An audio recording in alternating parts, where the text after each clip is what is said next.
DNA isolation. DNA isolation is a process of purification of deoxyribonucleic acid from a sample using a combination of physical and chemical methods.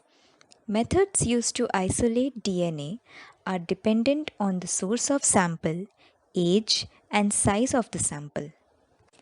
The first isolation of deoxyribonucleic acid was done in 1869 by Frederick Miescher. Currently, it is a routine procedure in molecular biology and in medical and scientific and forensic analysis.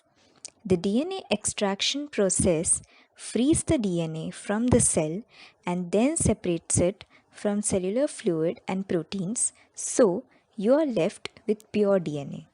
The three basic steps of DNA extraction are lysis, precipitation, and purification.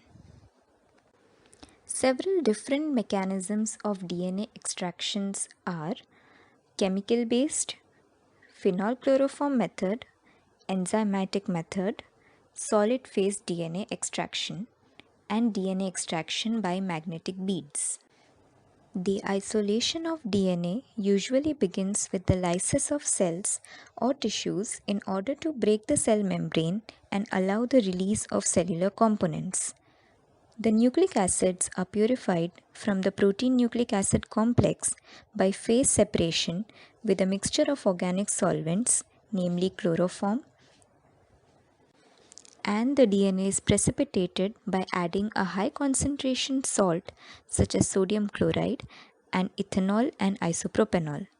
The sample is then centrifuged to collect DNA pellet, which can be resuspended in sterile distilled water or nuclease-free water. Agarose gel electrophoresis is a method for separating proteins, DNA, or RNA. Nucleic acid molecules are separated according to their size with the help of an electric field where negatively charged molecules migrate towards the anode, which is the positively charged electrode.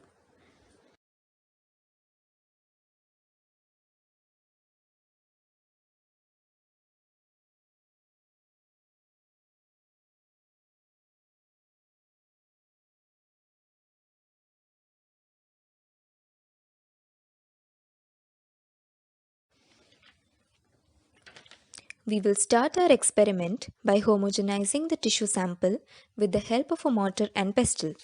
It helps in the mechanical breakdown of cell membrane and subsequent exposure to intracellular contents.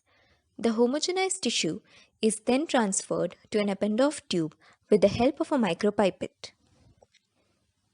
The next step is to add lysis buffer, for which we have taken 8 ml of sodium rudocyl sulfate, a detergent, and to it 2 ml of PBS is added. PBS stands for phosphate buffered saline and it maintains the pH and osmotic balance, whereas SDS is an anionic detergent that denatures proteins. Take 100 microliters of the prepared lysis buffer and add it to the homogenized tissue. Next, keep the tubes in a water bath set at 60 degrees centigrade for approximately 10 to 15 minutes. Then, add 300 microliters of chloroform to the cell lysate and mix thoroughly by tilting the tubes by hand. Chloroform allows proper separation of the organic and aqueous phase and denatures the lipids as well. Centrifuge the tubes at 10,000 rpm for 5 minutes with the help of a cooling centrifuge. Make sure to balance the samples prior to operating the centrifuge. Using centrifugal force, a biphasic emulsion is obtained. The phases are separated as seen here. Pipette the upper aqueous phase into another tube. Make sure not to disturb the solution and to not touch the protein layer, which can result in contamination. The top hydrophilic layer contains diluted DNA and the bottom hydrophobic layer is composed of cellular debris, proteins, and solvents. Leave a little aqueous solution in the tube so as not to disturb the protein layer. Add equal volumes of 70% isopropyl alcohol and incubate the tubes at -20 degrees centigrade for approximately 25 minutes. The centrifuge the tubes at 10,000 rpm for 5 minutes at 4 degrees centigrade. Discard the supernatant and to the pellet, add 1.5 molar sodium chloride solution. This helps in precipitation of DNA.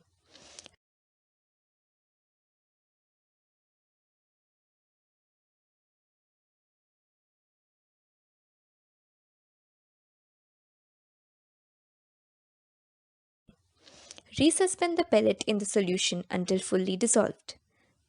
Next, add 300 microliters of 100% ethanol and incubate at -20 degrees centigrade for 10 minutes. Centrifuge the tubes at 7500 rpm for 10 minutes at 4 degrees centigrade. Discard the supernatant and air dry the pellet until all traces of ethanol is evaporated. Resuspend the pellet in 50 microliters of nuclease-free water or double distilled water.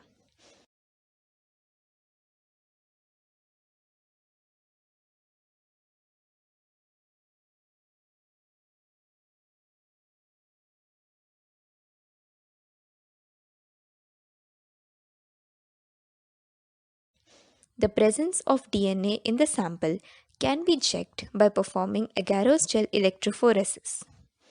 A solution of 0.8% agarose in TI buffer is boiled till a clear solution is obtained. Ethidium bromide is added to partially cooled agarose. It intercalates between DNA base pairs and emits fluorescence. It is mixed properly and the gel is poured in a casting tray. A very thin layer of gel is required for separation. A well comb is placed after the agarose is solidified. Put the gel in the unit and fill it with TA solution. Carefully load the samples into the well.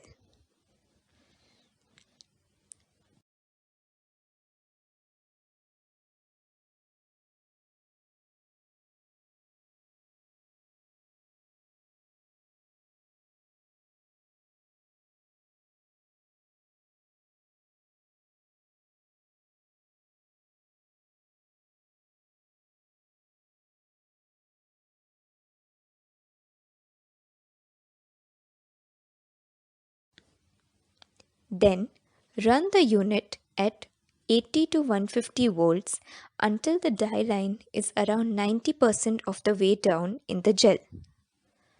Place the gel in a gel documentation system carefully. Visualize the DNA bands under ultraviolet light. A clear band represents pure, non-contaminated DNA, whereas shear bands can result from either large size of DNA, increased voltage, and use of old buffers. Thank you.